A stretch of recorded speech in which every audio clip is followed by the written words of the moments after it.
Hello everybody, my name is Matt and welcome to Active Lion, and in today's video we're going to be looking at how to make symmetrical and asymmetrical circles.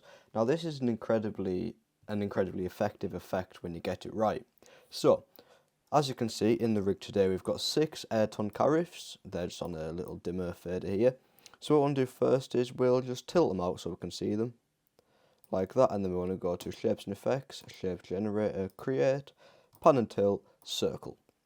Now I've got quite an ugly looking circle here, so what I'm going to do is I'm just going to mess with the size parameters to get it nice like that. But we can do some more fine tuning later. So what you want to do in order to make it nice and symmetrical or asymmetrical is you want to select, I'll select my first 3 because we're doing 6, so select half of the lights.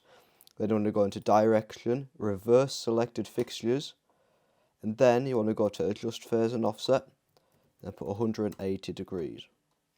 Now we're not quite done yet, so we want to select all of our fixtures again, hit Edit and hit Restart Shapes.